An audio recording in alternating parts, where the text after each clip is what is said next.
እናንተ የማታውቁትን ሺህ ጉድጓድ እኮ ደፍኖላችሁ እዚህ ያቆማችሁ። የሚያኖርህ እኮ እግዚአብሔር ነው። የሱ ስውር እጅ የሱ ስውር በረከት በቤት ባይኖር ኖሮ እግዚአብሔር ትቶኛል ትላለህ፣ ግን አልተወህም። ያልሰራላችሁ እየመሰላችሁ እናንተ የሚታየውን ብቻ ነው የምታምኑት። እግዚአብሔር በማይታይ በስውር በረከቱ እኮ ደግፏችኋል። የሽሮና የበርበሬ ጥያቄ ለእግዚአብሔር አይቀርብለትም።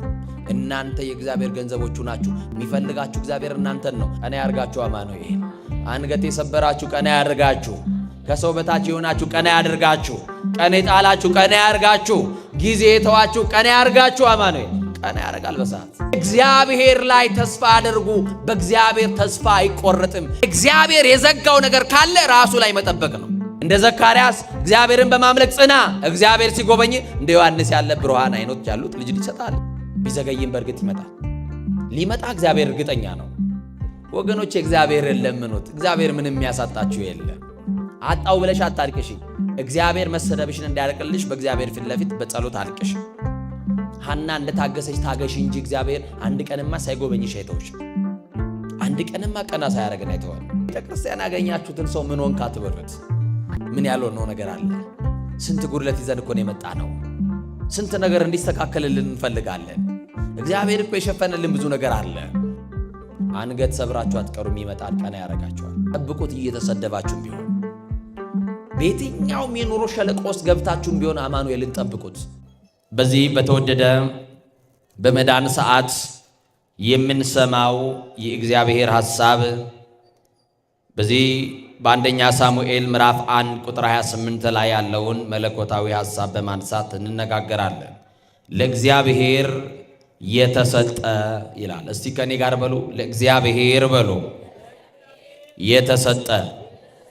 ይህንን ቃል የተናገረች ህጡአ በረከት የተባለች ባለመውለዷ ምክንያት የምትናቅ የነበረች ወልዳ ስላላቀፈች ከሌሎች ሴቶች ከማህበረሰብ የተገለለች እግዚአብሔር የረሳት እግዚአብሔር በተለየ ኃጢአት ሰርታለች ተብሎ በማህበረሰቡ ተገድላ የምትኖር ብቸኛ የነበረች ዘመኗን በለቅሶ የጨረሰች ሀብት ባለው ትዳር ውስጥ እየኖረች ትዳሯ ያላሳረፋት በልጅ ናፍቆት የምትሰቃይ ግን ከነጉድለቷ ወደ እግዚአብሔር ለአምልኮ የምትቀርብ በጉድለቷም እግዚአብሔርን የምታመሰግን መንፈሰ ጠንካራዋ ቅድስት ሐና እየተናገረችው ቃል ነው።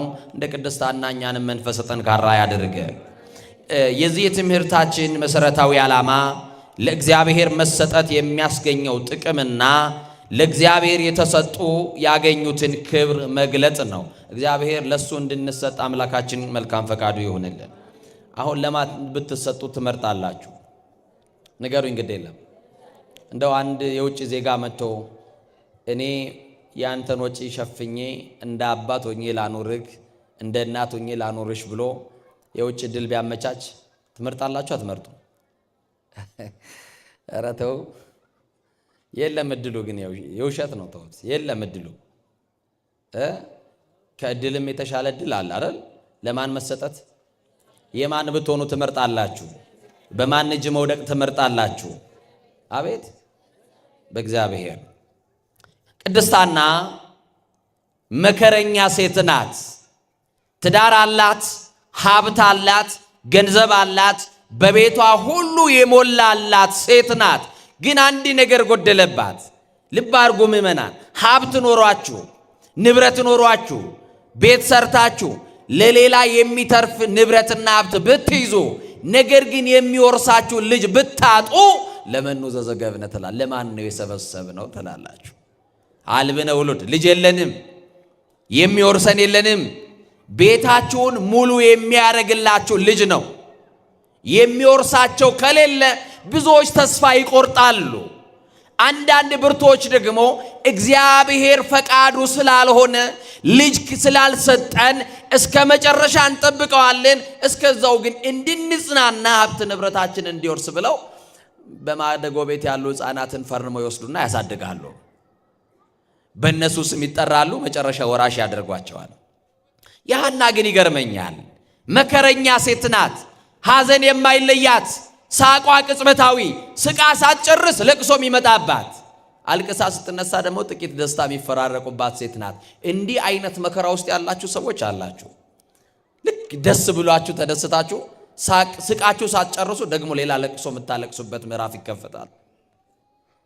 ሳቅና ለቅሶ በህይወታችሁ እየተፈራረቀ ማግኘትና ማጣት አገኘ ተብሎ ሳይነገርላችሁ ያላችሁ ከእጃችሁ ተበትኖ አተረፈ ተብሎ ከመነገሩ አስቀድሞ ደግሞ ከስራችሁ እጃችሁ ላይ ገባ ተብሎ ከመነገሩ አስቀድሞ ደግሞ ከእጃችሁ ያለው ተበትኖ መከራ ውስጥ ያላችሁ ሰዎች ትኖራላችሁ።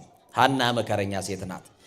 በነገራችን ላይ የመከራ ጽናት የዘመን ብዛት እግዚአብሔር ረስቶኛል ብቻ ሳይሆን እግዚአብሔር የለም ያስብላል። ለወጥቶ ስብሐት መከራ ሲፈራረቅ ብዙ ሰዎች ተስፋ ሲቆርጡ እግዚአብሔር ትቶኛል አይደለም ይሉት የለም ማለት ይጀምራሉ።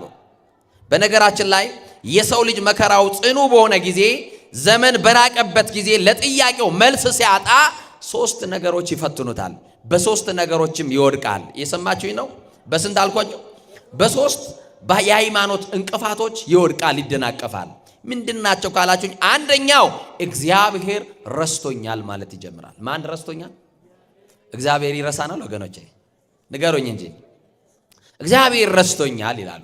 ሁለተኛ ደግሞ ይሉና የሚጠይቁት ጥያቄ በፈለጉት ሰዓት ስላልተመለሰ ብቻ እግዚአብሔር አይወደኝም ይላሉ። ማን አይወደኝም? አያችሁ፣ እኛ በፈለግነው ነገር ሰዓትና ጊዜ ስላልተደረገልን የጠየቅነው ጥያቄ በሰዓቱ ካልተመለሰ እግዚአብሔር ረስቶኛል። ቀጥሎ ደግሞ እግዚአብሔር ምን አይለኝም? አይወደኝም እንላለን። ሶስተኛ ደግሞ እንዲህ እንላለን፣ እግዚአብሔር ባይኖር ኖሮ ነው እንጂ ቢኖርማ ኖሮ እያልን እንብሰለሰላለን። እነዚህ ሁሉ የሶስቱ የሃይማኖት እንቅፋቶች ናቸው የሰው ልጅ የሚወድቅባቸው። ሐና በእነዚህ በሶስት የሃይማኖት እንቅፋቶች አልወደቀችም። እምነቷ እየተፈተነ ነው። እግዚአብሔር ምን ያክል ትጠብቀኛለች ብሎ እግዚአብሔር ዝም አላት። ትጠብቂዋለሽ? ትጠብቀዋለህ?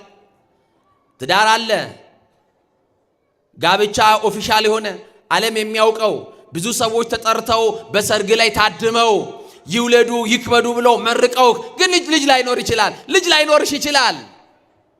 እግዚአብሔር ግን ትጠብቂዋለሽ?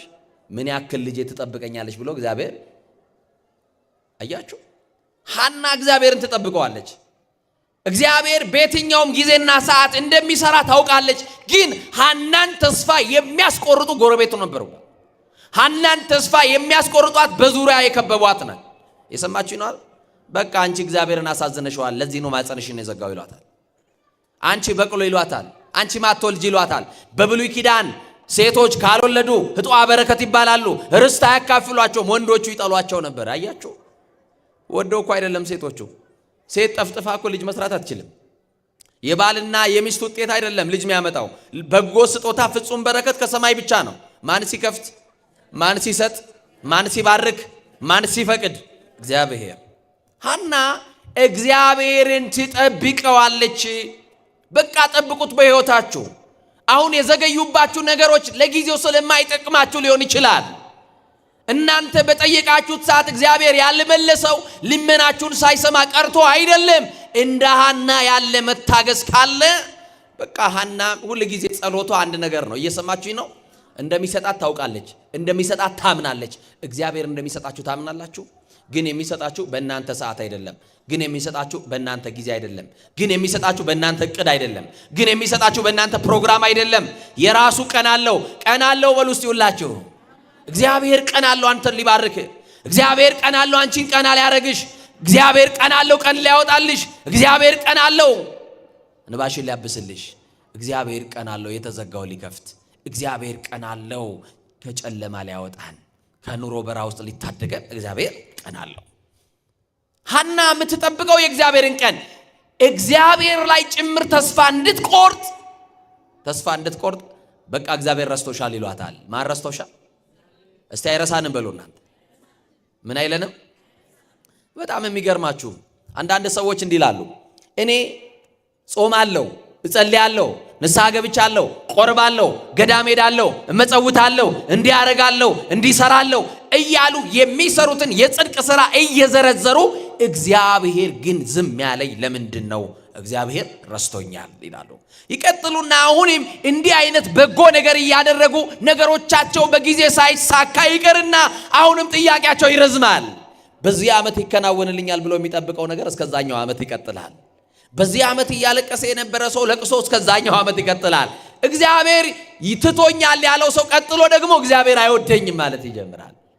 አሁንም ደግሞ ነገሮች እየተወሳሰቡ የሱ ጉዳይ ሳይስተካከል ይቀርና እግዚአብሔር ትዕግስቱን እየመዘነ እየፈተነ ያየዋል። ዝም ብሎት ነገሩ ሳይስተካከል ይቀራል። ጥያቄው ሳይመለስ ከነቋጠሮ ይኖራል። ከዛ እግዚአብሔር አሁንም አልመለሰለትም።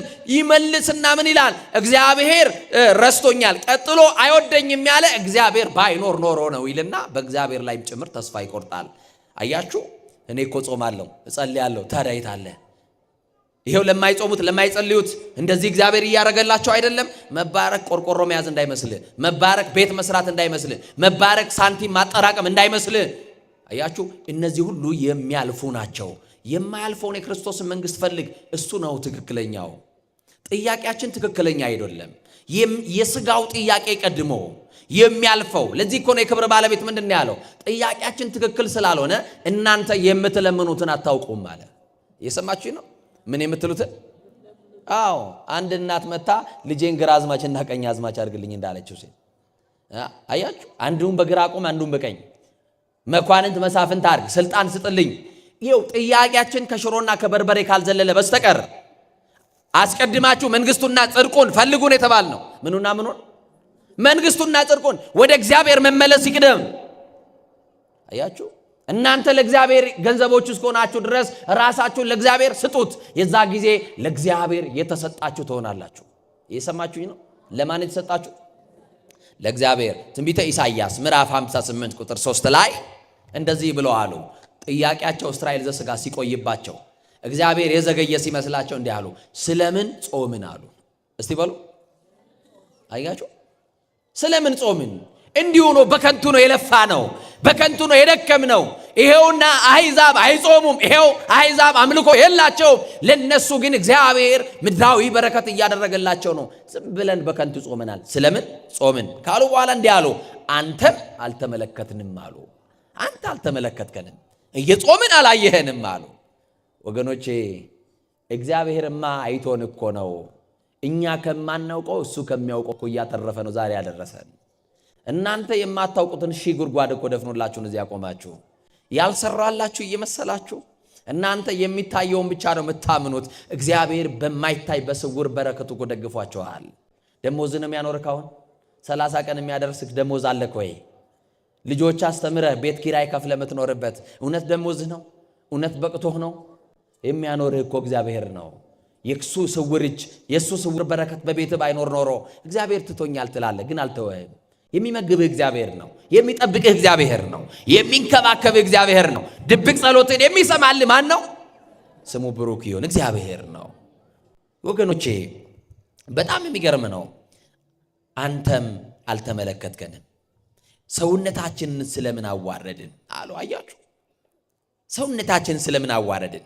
ጾመው ለጥያቄያቸው መልስ ባለማግኘታቸው እግዚአብሔር አልተመለከተንም፣ እግዚአብሔር አላየንም እስከ ማለት ድረስ ደረሱ። የእግዚአብሔር ዓይኖች አይደክሙ ኃያላን። እስቲ በሉ የእግዚአብሔር ዓይኖች በሉ። በደንብ እስቲ ከፍ አድርጋችሁ፣ ግድ የለም የእግዚአብሔር ዓይኖች በሉ። አይደክሙ ኃያላን፣ አያንቀላፉ ትጉሃን፣ አይጨልሙ ብሩሃን፣ አይወሰኑ ምሉዓን፣ አይሞቱ ሕያዋን። ታዲያ እንዴት እግዚአብሔር አያየንም ትላላችሁ? ዓይንን የፈጠረ እግዚአብሔር አያይ? እንዴት እግዚአብሔር አልሰማንም ትላላችሁ? ጆሮን የፈጠረ እግዚአብሔር አይሰማም? ይሰማል። ጥያቄያችሁን እግዚአብሔር ይሰማል። ምናልባት ጥያቄ ካልተስተካከለ ከሆነ አስተካክለው። እየሰማችሁ ነው? አዎ፣ የሰማይ ወፎችን እንኳን ተመልከቱ። አይዘሩ፣ አያጭዱ፣ በጎተራ አይሰበስቡ፣ እነሱን ግን መግባቸዋለሁ አለ እግዚአብሔር። ታዲያ እናንተ ከሰማይ አዕዋፍ ታንሳላችሁ እኮ ነው ያለን። የሽሮና የበርበሬ ጥያቄ ለእግዚአብሔር አይቀርብለትም። እናንተ የእግዚአብሔር ገንዘቦቹ ናችሁ። የሚፈልጋችሁ እግዚአብሔር እናንተን ነው። እናንተ ከተስተካከላችሁ እግዚአብሔር ዓለሟን ያስተካክልላችኋል። የምንኖርባት ዓለም የምትስተካከለው እኛ ስንስተካከል ነው። ማን ሲስተካከል? እኛ ስንስተካከል። በትንቢተ ኢሳይያስ ምዕራፍ 49 ቁጥር 15 ላይ እንዲህ አለ የክብር ባለቤት። ትንቢተ ኢሳይያስ ምዕራፍ 49 ቁጥር 15 በውኑ አለ ሴት ከማኅፀኗ የተወለደውን ልጇን ትረሳ ዘንድ ትችላለችን አለ።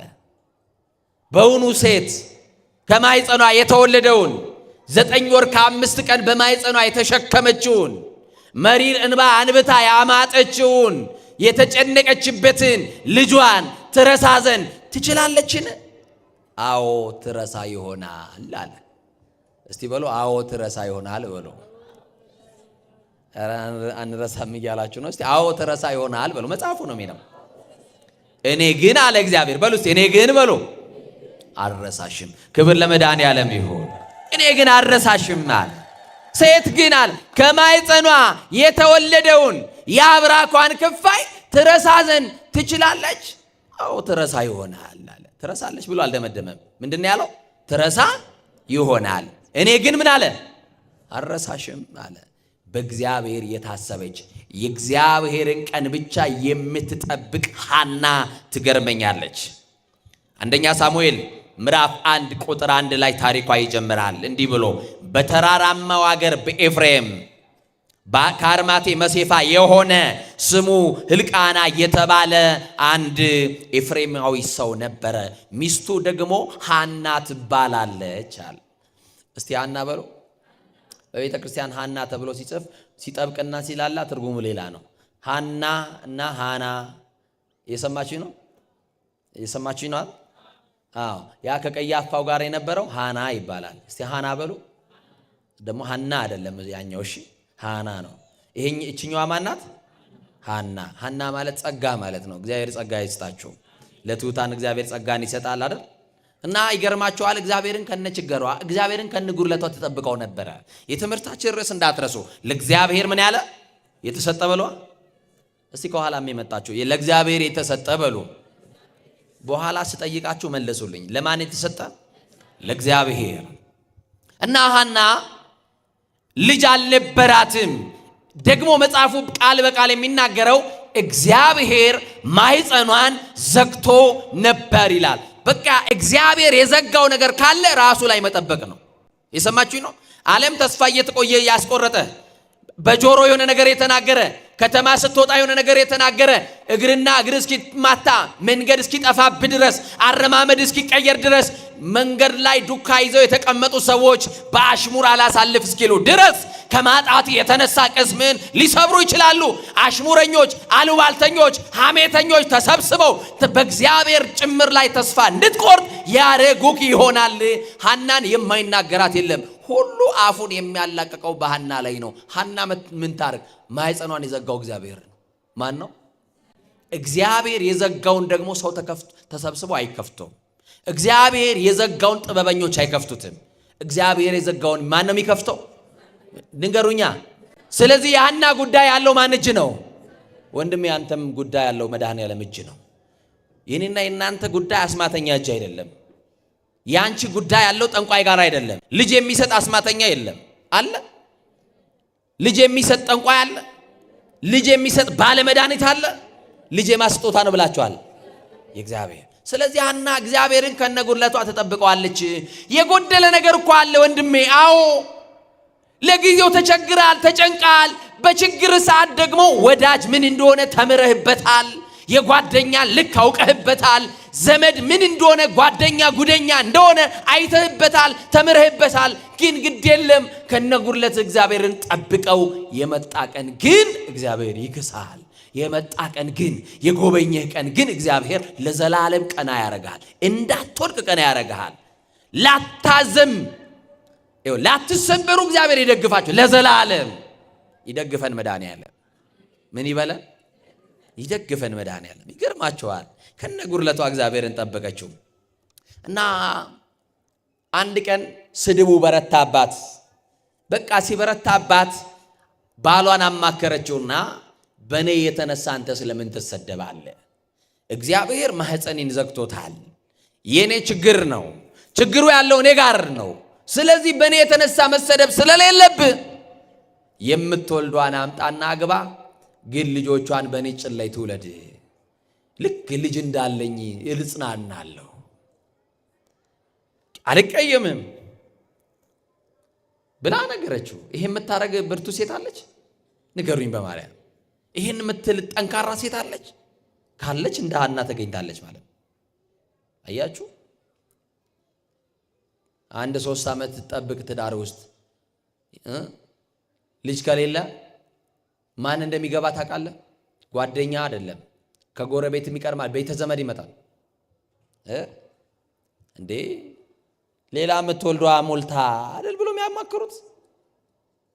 የእግዚአብሔርን ቀን ጠብቅ የሚል ቤተሰብም አታገኝም። እንደ ሐና ጠብቅ እግዚአብሔር ሳሙኤልን ሊሰጥ ሊሆን ይችላል አይሉ። እንደ ሳራ ጠብቂ ይስሐቅን ልታገኝ ይሆናል አይሉ። እንደ ዘካርያስ እግዚአብሔርን በማምለክ ጽና፣ እግዚአብሔር ሲጎበኝ እንደ ዮሐንስ ያለ ብሩሃን አይኖች ያሉት ልጅ ይሰጣል ብሎ አይጠባ አይመክሮ። እመነኝ፣ የሚገቡ ሰዎች ያካፍለዋል ዕቃ። እና ሐና ለባሏ ነገረችው። ፍናና የተባለችን ሴት አገባ። በአመቱ ልጅ ወለደች። በመጣች በአመቱ እየሰማችሁ ነው አይደል? ልጅ ወልዳ ስድቡ ከውጭ የነበረው አሁን ከውስጥ ሆነላት። ጎረቤት ነበር የሚሰርባት፣ የሰፈር የአካባቢ ሰው ነበር የሚሰርባት። ትላንት ከኋላ የመጣችው ፍናና ምን አለቻት?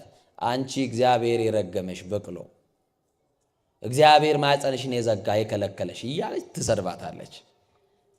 እንባዋን እየጠረገች አውቀዋለሁ የማመልከውን ጠብቀዋለሁ፣ እግዚአብሔር መሰደቤን ያርቀልኛል እያለች ትጠብቀዋለች።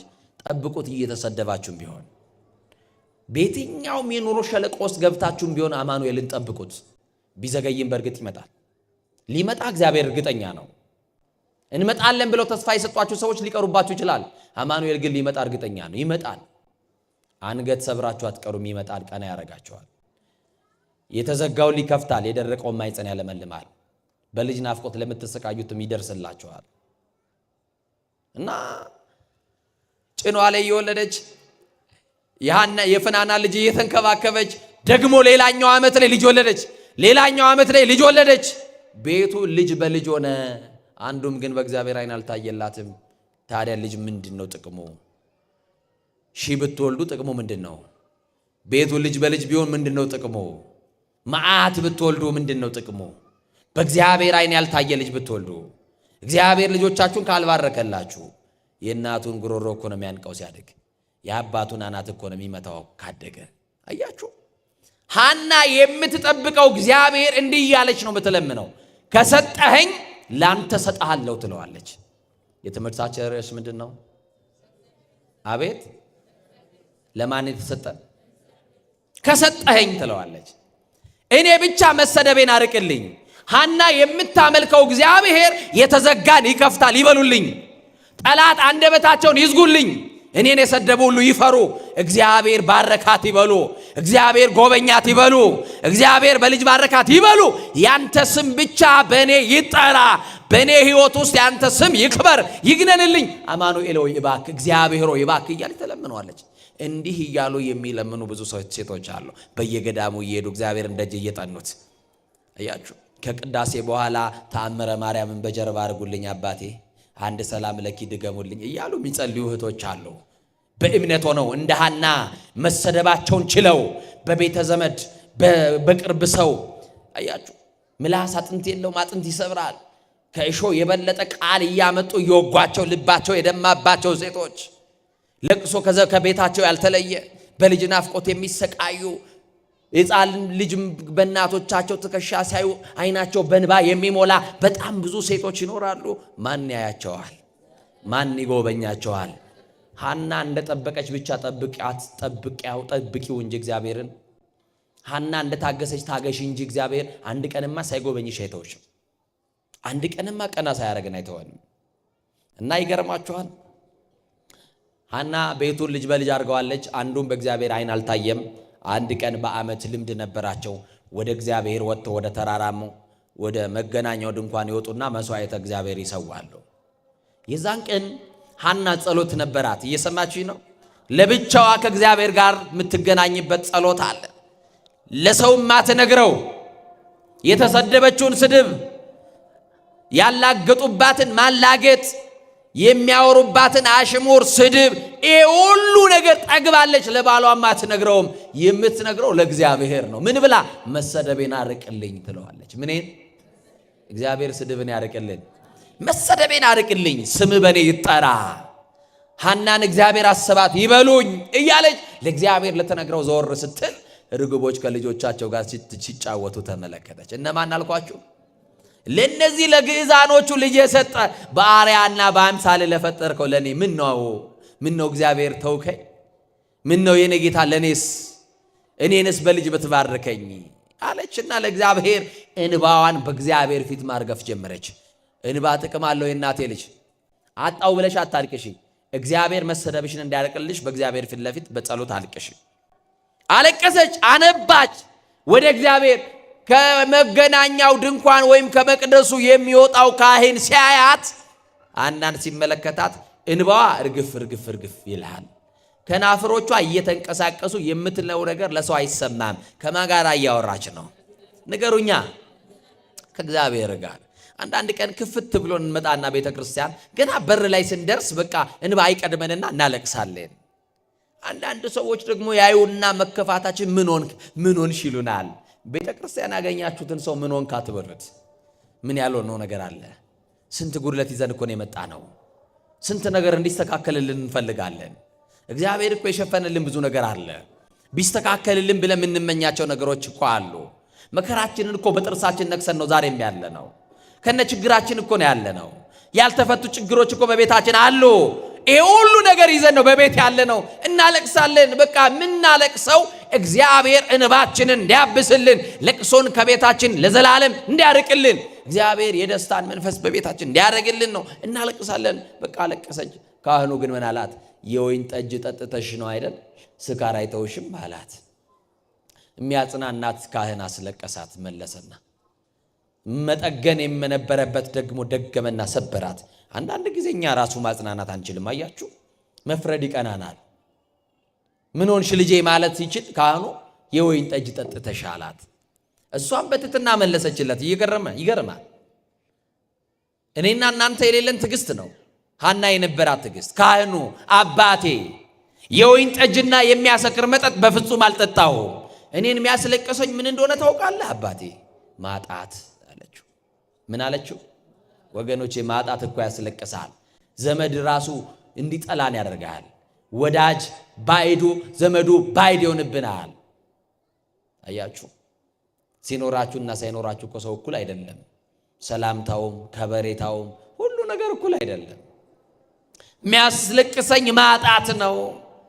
ልጅ ባለመኖሬ፣ ልጅ ስለሌለኝ አለቅሳለሁ፣ ወደ እግዚአብሔር እያለቀስኩ ነው ሲል ካህኑ ደነገጠና ጸሎቷን አሳረገላት። ምን ብሎ?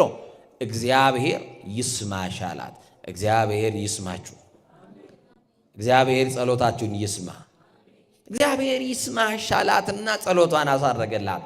ወዲያውኑ ለእግዚአብሔር አንድ ነገር ተሳለች። እግዚአብሔር ሆይ ዛሬ በፊትህ ልመና አቅርቤያለሁ፣ ወንድ ልጅ ከሰጠኸኝ ቤተ መቅደስን እንዲያገለግል እሰጥሃለሁ አለችው።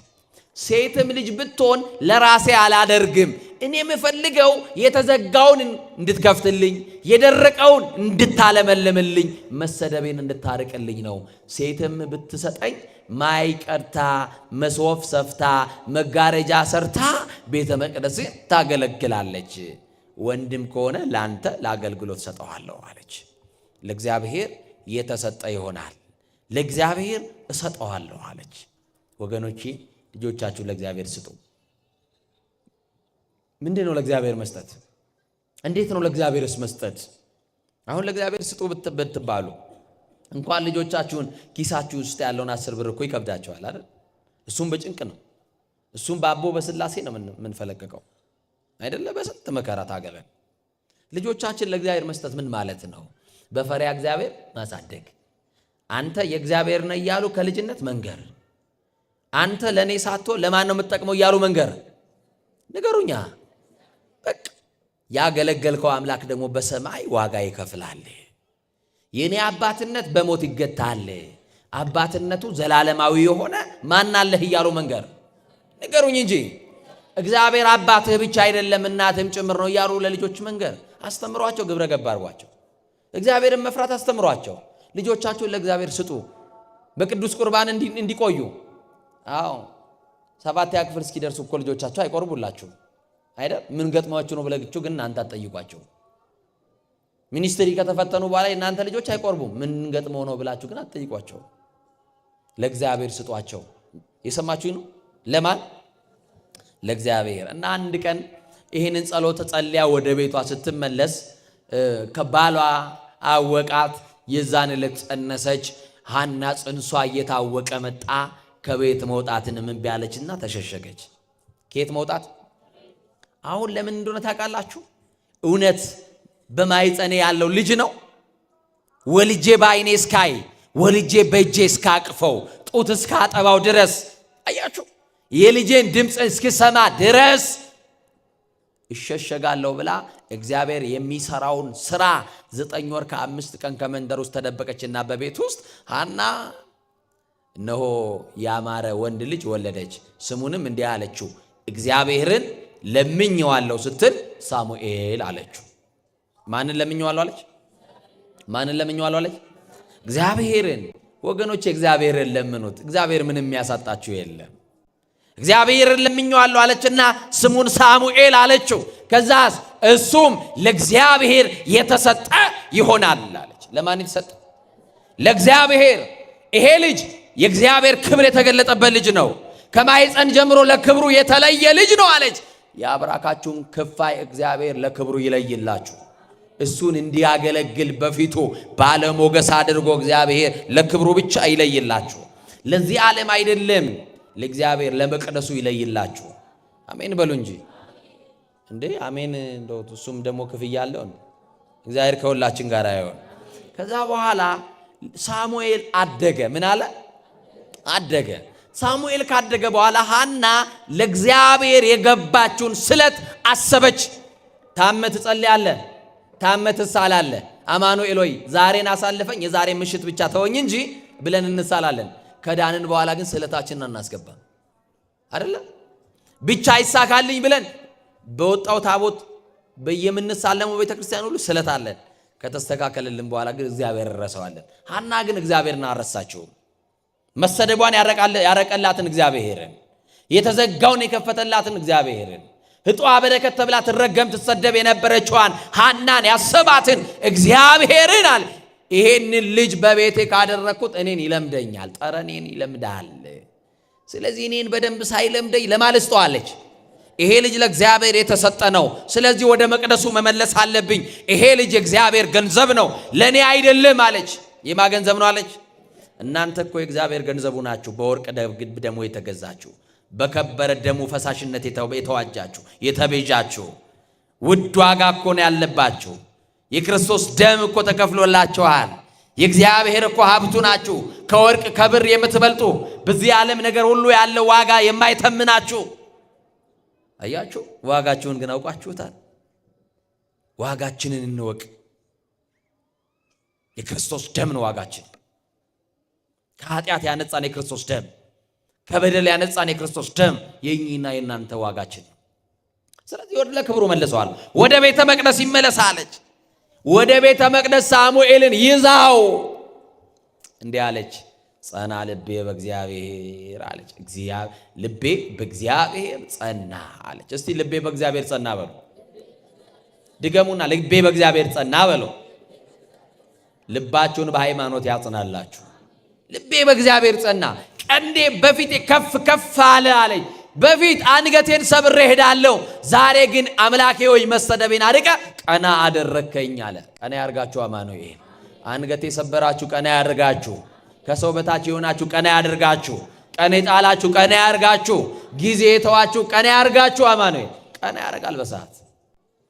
አያችሁ እንዲህ አለች፣ እናንተ ዛሬ የወለዳችሁ በኩራት አትናገሩ፣ ወልደናል በላችሁ አለች። አያችሁ እና ሐናን ማን ነው? እነ ፍናናን አያችሁ በልጆቻችሁ እያስቀኗት፣ እየሰደቧት፣ እያስቆጧት እግዚአብሔር ይገላል፣ ያድናል፣ ይሰጣል፣ ይነሳል አለች። እግዚአብሔር አዋቂ ነው አለች። መካኒቱ 7 ወልዳለች። እስቲ መካኒቱ 7 ወልዳለች በሉ። መካኒቱ ስንት ወልዳለች? አንድ ሳሙኤልን ወልዳ የአንዱ የሳሙኤል እናት ሆና ስንት ወለድኩ አለች በእግዚአብሔር ፊት። ከተባረከማ አንዱ 7 ነው የእናቴ ልጅ። እግዚአብሔር ያላያቸው የፍናና ልጆች አንዱን በእግዚአብሔር አልታየም። እግዚአብሔር ያየው አንዱ ሳሙኤል ከ10 የፍናና ልጆች ይበልጣል። በማን የታየው? በማን የታየው? በእግዚአብሔር የታየው። በጣም የሚገርም ነው።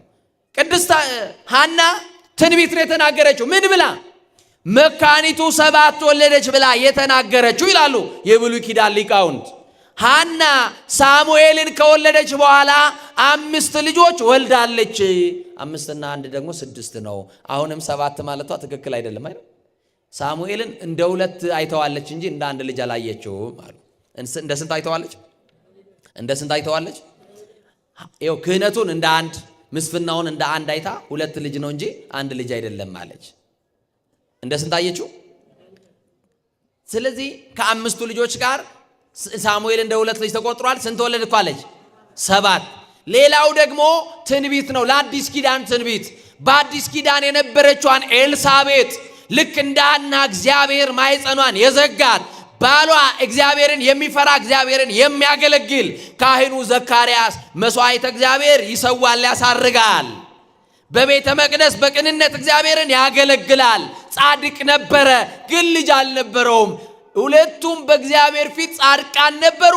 ቢያጡም ቢጎርልባቸውም ለጊዜው ልጅ ባይታቀፉም እግዚአብሔርን ግን ይጠብቁት ነበረ። ማንን ይጠብቁ ነበር? ይጠብቁት ነበረ። ታዲያ ሐና ለኤልሳቤጥ ምን ትንቢት ተናገረች? ለጊዜው እንደኔ ልጅ ባለመውለዷ ምክንያት እጧ በረከት ስትባል የቆየች ኤልሳቤጥ ባለ 7 ጸጋ ባለ 7 ስሞች ዮሐንስ መጥምቅን ትወልዳለች ብላ ትንቢት ስትናገርላት ነው። ዮሐንስ ስንት ስም አለው ንገሩኛ? 7 ነብይ ነው ዮሐንስ። እስቲ ነብይ ነው በሉ። ከኔ በኋላ የሚመጣው ከኔ በፊት የነበረው ነው እያለ ጥልቁን ህሉና ሥላሴ የተነበየ ነብይ ነው። ሐዋርያ ነው። እስቲ ሐዋርያ ነው በሉ ዮሐንስ። ከማኅፀን ጀምሮ የተሾመውን ጌታን ቀድሞ የተላከ ሐዋርያ ያችሁ ነው። ወንጌላዊ ዮሐንስን ራሱ ደቀ መዝሙር ያደረገ ሐዋርያ፣ መንገድ የጠረገ ሐዋርያ፣ ቀድሞ የተገለጠ ሐዋርያ ነው። ደግሞ ሰማዕት ነው። እስቲ ሰማዕት በሉ። በአንደበቱ ለመሰከረው ሃይማኖት መከራ የተቀበለ በበረሃ ወድቆ የተጋደለ ሰማዕት ነው። እስቲ ጻድቅ ነው በሉ። ደግሞ ምንድን ነው? ጻድቅ ነው። ጽድቀ ሃይማኖቱን በትምህርት ጽድቀ ምግባሩን በተአምራት የገለጠ ጻድቅ ነው። መምህር ነው በሉ። እስቲ ደግሞ መምህር ነው። ዮሐንስ ንስሐ ግቡ እያለ የሚያስተምር የሚገስጽ መምህረ ንስሐ የሕይወት መምህር ነበረ ዮሐንስ። ስለዚህ ኤልሳቤጥ እንዲህ ያለ ጸጋ እንዲህ ያለ ስሞች ያሉት የዮሐንስን ትወልዳለች። ስለዚህ ዛሬ ልጅ የሌላችሁ፣ ዛሬ ያልወለዳችሁ፣ ዛሬ ያላማጣችሁ አይዟችሁ። እግዚአብሔር እኔን እንዳሰበ ኤልሳቤጥንም ያስባታል። ደግሞ እንደ ኤልሳቤጥ ሌሎችንም እግዚአብሔርን በመፍራት ይቆዩ፣ በአምልኮተ እግዚአብሔር ይጽኑ እንጂ እግዚአብሔር ለጊዜው ቢዘጋ በሰዓቱ ደግሞ ይከፍታልና ጠብቁት። ማንን ጠብቅ? ማን ላይ ብቻ ተስፋ እናድርግ? እግዚአብሔር ላይ። ዛሬ ብፁዕ ወቅዱስ ብርሃነ ዓለም አቡነ ተክለ ሃይማኖት አንደኛው ለእግዚአብሔር የተሰጡ ጻድቅ ናቸው። ለማን የተሰጡ ንገሩኛ? ገና ከእናታቸው ማኅፀን ጀምሮ እግዚአብሔር የጠበቃቸው ጻድቅ ናቸው። በረከታቸው በሁላችን ላይ ይደርብን፣ አሜን በሉ። ብፁዕ ወቅዱስ መጽሐፍ ቅዱስ እንዲህ ብሎ ይገልጣቸዋል። በመጽሐፍ ቅዱስ ለእግዚአብሔር የተሰጡ ጻድቃን አሉ። ለማን የተሰጡ? ዘመናቸውን ለእግዚአብሔር የሰጡ። ከዚህ መካከል ብፁዕ ወቅዱስ ብርሃነ ዓለም ተክለ ሃይማኖት ዕለታቸው ስለሆነ በዓላቸው ስለሆነ ታሪክ ልተርክላቸው ሳይሆን ተጋድሏቸውን ለእግዚአብሔር የተሰጡት መቼ ነው የሚለውን ብታዩት እግዚአርያና ጸጋ ዘአብ ካህኑ ጸጋ ዘአብ ልክ እንደ ዘካርያስ ካህን ነው። አያችሁ። እግዚአርያ ደግሞ ጻድቅ ናት። ባሏ ቅዳሴ ይቀድሳል፣ እሷ ታስቀድስና ከባሏ እጅ ላይ ቅዱስ ቁርባን ትቀበላለች። ግን ልጅ አልነበራቸው። ምን አልነበራቸው? ልጅ አልነበራቸው። እና ሁል ጊዜ ካህኑ ታቦቱን ዳሶ መስዋዕተ እግዚአብሔር ሰውቶ ሲነሳ እንዲህ ብሎ ይጸልያል። አንተን የሚጠቅም ከሆነ ልጅ ስጠኝ። የሰማችሁ ይናር። ማንን የሚጠቅም ከሆነ? ላንተ የሚሰጥ ገንዘብ ካለኝ ልጅ የምትሰጠኝ ከሆነ ለአንተ የምሰጠውን አንተን የሚያገለግል እንደኔ በቤተ መቅደስ ገብቶ የሚያገለግል ልጅ ስጠኝ። አንተን ማያገለግል ከሆነ ለዘላለም ልጅ አትስጠኝ ይላል። ልክ እንደዛ ደግሞ ቆማ የምታስቀድሰው እግዚአብሔር ደግሞ አንተን የሚያገለግል ልጅ ስጠኝ፣ ላንተ መልሼ የምሰጠውን ልጅ ስጠኝ። አንተን ማያገለግል ከሆነ ግን ማኅፀኔን ዝጋው ትላለች። ይሰማችሁ ነው? ማንም ማያገለግል ከሆነ እግዚአብሔርን ማያገለግል ከሆነ ላንተ ማይታመን ከሆነ አንተን ማያመልክ ከሆነ በአምልኮተ እግዚአብሔር በአሚነ ሥላሴ ማይኖር ከሆነ ግን አይጠቅመኝምና ማኅፀኔን ለዘላለም ዝጋው። ዛሬ ስለተዘጋው ነገር አላዝንም፣ ዛሬ ስለተከለከለኝ ነገር አላዝንም እያለች ትጸልያለች። አንድ ቀን ግን እግዚአብሔር ጸሎታቸውን ሰማና ለኢትዮጵያ ብርሃን የሆነ ለኢትዮጵያ ፀሐይ የሆነ ጨለማዋን ኢትዮጵያን ጣዖት የነገሰባትን ኢትዮጵያን በትምህርቱ በወንጌል ብርሃን ያደረገ አዲስ ሐዋርያ ብፁዕ ቅዱስ ብርሃነ ዓለም አቡነ ተክለ ሃይማኖት ተሰጣቸው።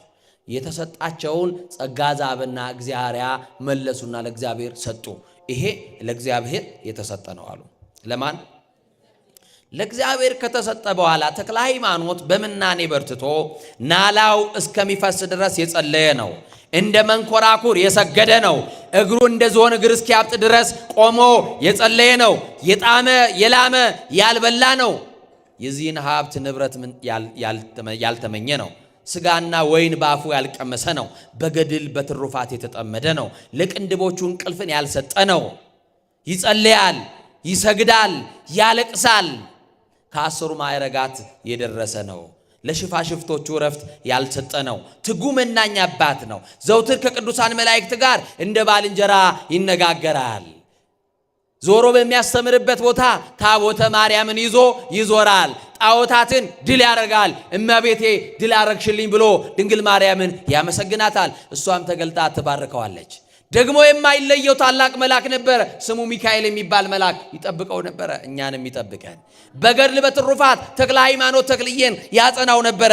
ተክለ ሃይማኖት አዲስ ሐዋርያ፣ ምድራዊ መልአክ፣ ሰማያዊ ሰው፣ ክንፈ ጸጋ የተሰጠው አይታችኋል። በሰማይ ከ24ቱ ካህናተ ሰማይ ጋር 25ኛ ሆኖ ያጠነበት ዕለት ዛሬ ነው። የቅዱሳንን ጸሎት ኢትዮጵያን ማረልኝ ብሎ ያለቀሰው ልመና የኢትዮጵያውያንን ጸሎትና ልመና ይዞ እንደ መላእክቱ በእግዚአብሔር ፊት ይዞ የቀረበ ሐዲስ ሐዋርያ ነው። የተክለ ሃይማኖት ከ24ቱ ካህናተ ሰማይ ጋር መገኘት ቀጣይ ዕጣችን ቤት እንደሆነ በበጉ ዙፋን ፊት ለፊት የምናቀርበውን አዲሱን ምስጋና ለእኔና ለእናንተ ይነግረናል።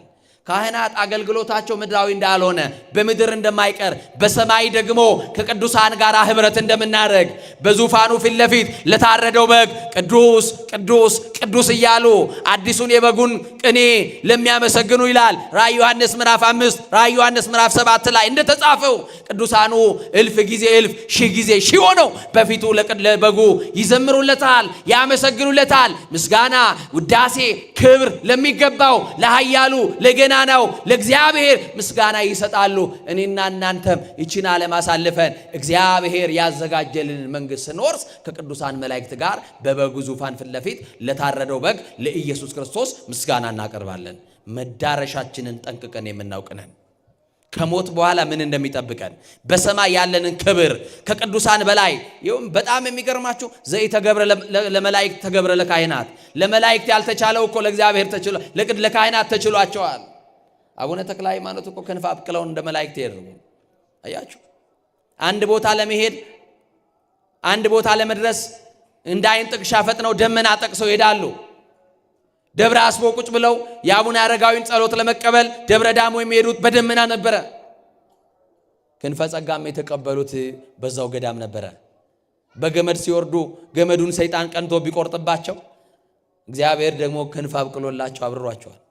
እንዲህ ያሉ አይናማ ለእግዚአብሔር የተሰጡ ቅዱሳኖች እንላቸው። ለማን የተሰጡ? ተክልዬ ብቻ አይደሉም። ፍሬ ብሩክና ቅድስት ዮስቴና የሚባሉ ሁለት ደጋግ ሰዎች ነበሩ። ፍሬ ብሩክ እግዚአብሔርን ያመልካል። ቅድስት ዮስቴና በልቧ ምናኔን ትመኝ ነበረ። እኛ ልጆች የለኑም፣ ጥለን ብንመንንስ ለመኑ ዘዘገብነ አልብነ ውሉድ፣ ልጆች ስለሌሉን ለማን የሰበሰብነው? ከንቱ ልፋት ነው። ስለዚህ እባክህን ባለቤቴ ስማኝ፣ ዝም ብለን እዚህ ምድር ላይ ከምንለፋ አንተም ወደ ሆነ ገዳም ሂድ፣ እኔም በሌላ ገዳም ልሂድና ምንመንን ብላ ታማክረዋለች። ልቧ በክርስቶስ ፍቅር የተቃጠለ የነደደ ዮስቴና የምትባል ደግ ሴት፣ ፍሬ ብሩክ የሚባል ባል ያላት ደግ ሰው አያችሁ። ከዛ በኋላ ምናኔን ላንቺ ፈቅጄልሻለሁ፣ ወደ ወደድሽው ገዳም ሂጂና ምናኔን በተጋድሎ ጸንተሽ ኑሪ ብሎ ሲያሰናብታት ዋሻ ገብታ መጸለይ ስትጀምር አንድ የበቃ ሰው አገኛትና ቅድስት ዮስቴናን እንዲህ አላት፣ ዮስቴና ሆይ እግዚአብሔር ስለ አንቺ አሳይቶኛል። ወደ ባልሽ ወደ ፍሬ ብሩክ ተመለሺ። ለእግዚአብሔር የተሰጠ ልጅ ትወልጃለሽ። ለማን?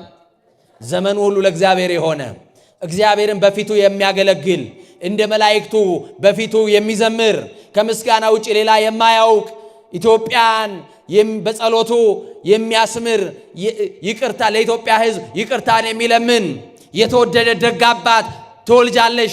በኢትዮጵያ የሚመጡም 5 መቅሰፍታቶችን የሚያስቀር ልጅ ትወልጃለሽ። ስሙንም ሀብተ ማርያም ትይዋለሽ። ተመለሽ አላት። ሄዳ ወደ ባሏ ያን መናኝ ነገራትን ከዋሻ ወጣ ስትነግረው ፍሬ ብሩክ አወቃት፣ ጸነሰች። ማን ተወለደ? አቡነ ሀብተ ማርያም። አቡነ ሀብተ ማርያም ከተወለደ በኋላ አደገ። ሚስት አጩለት ሊያጋቡት ቢሉ እግዚአብሔር ግን ለዚህ ዓለም አልመረጠውም ነበረ። ለማን የተሰጠ ነው ብያቸዋለሁ? ለእግዚአብሔር።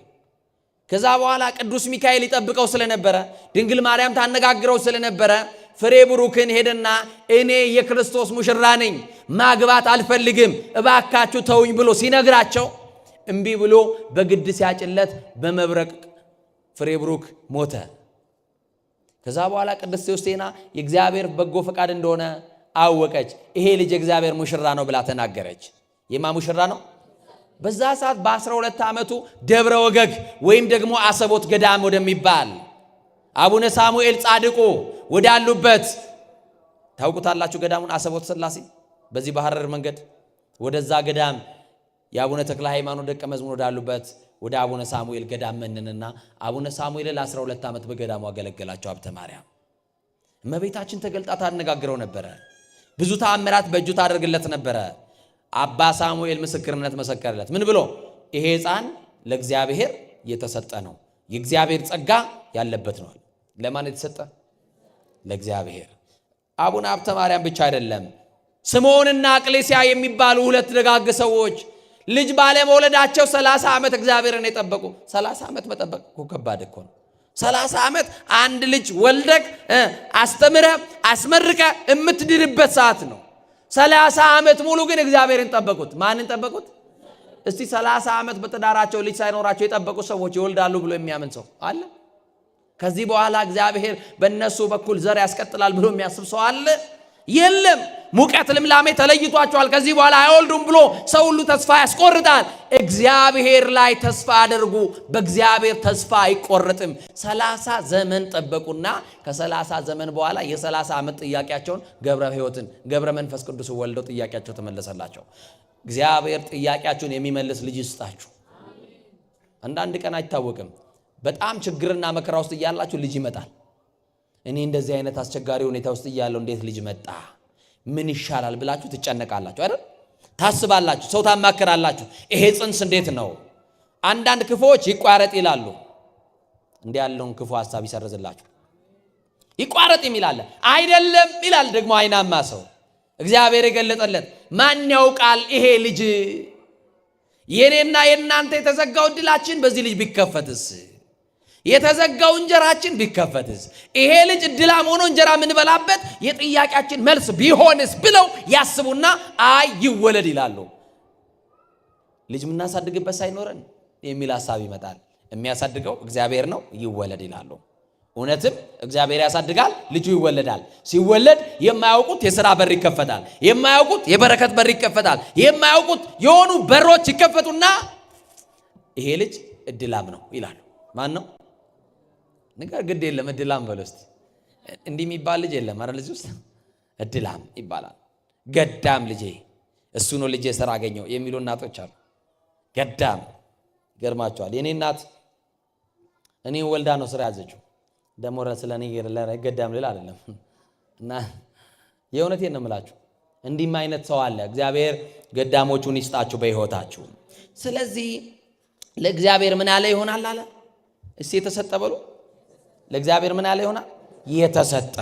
ገና ከእናታቸው ማይፀን ጀምሮ እግዚአብሔር የጠበቃቸው በማይፀን ሳሉ ለክብሩ የጠራቸው ዘመናቸው ለእግዚአብሔር የሰጡ ጻድቃን አሉ።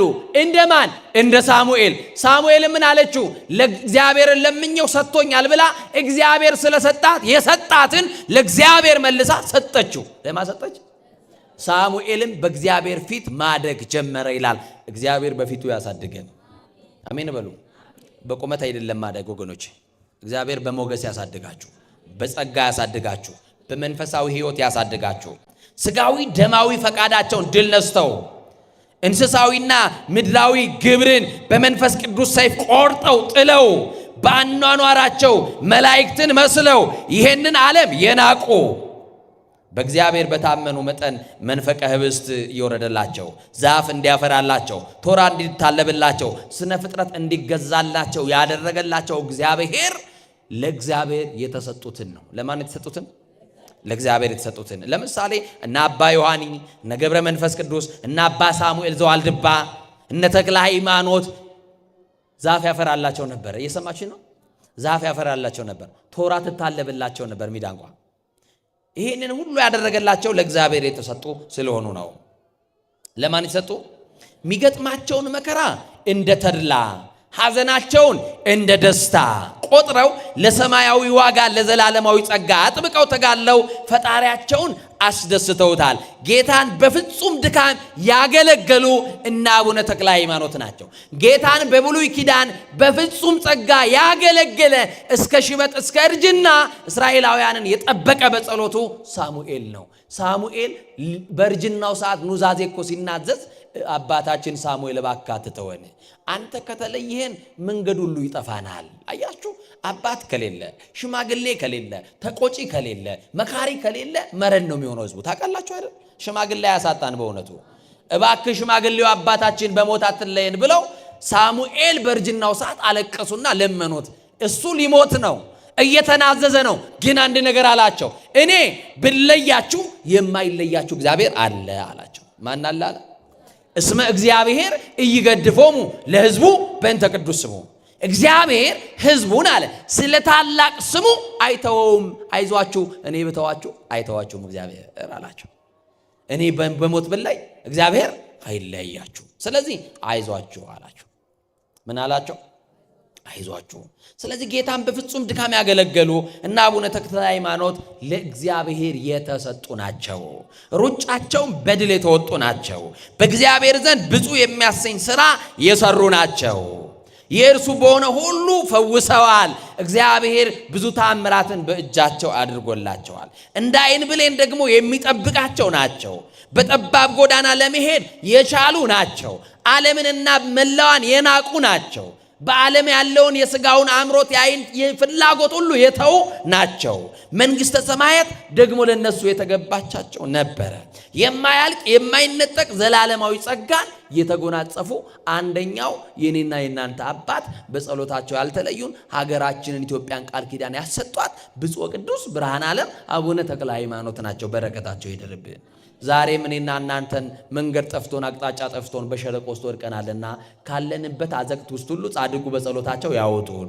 ለእግዚአብሔር የተሰጡት እንዲህ አይነት መንፈሳዊ ፍሬ ያፈራሉ። እኔና እናንተም ራሳችንን ለማን እንስጥ? ልጅ ሆይ ልብህን ስጠኝ ይላልና ልባችንን ለእግዚአብሔር ሰጥተን ከኮበለልንበት ተመልሰን ከጠፋንበት ተመልሰን እግዚአብሔር በሩን ከፍቶ እጆቹን ዘርግቶ ዛሬም ይቀበለናል። ቅዱስ ቤተ ክርስቲያን በሯን ከፍታ ዛሬም ልጆቼ ብላ ትቀበለናለችና እናንተ ለእግዚአብሔር የተለያችሁ፣ እናንተ ለእግዚአብሔር የተመረጣችሁ ናችሁ። የተመረጥንበትን የተጠራንበትን መጠራት በማስተዋል በቅድስና እንድንመላለስ ስጋውን በልተን ደሙን ጠጥተን ዘላለም በቤቱ ለመኖር እንድንችል የሥላሴ ቸርነት የድንግል ማርያም አማላጅነት ከሁላችን ጋር ይሁን። የብፁዕ ቅዱስ የብርሃነ ዓለም አቡነ ተክለ ሃይማኖት የጻድቁ አባታችን በረከታቸው በገዳማቸውም የሚገኝ የጸሎታቸው ትሩፋት በሁላችን ላይ ይሁን። አሜን።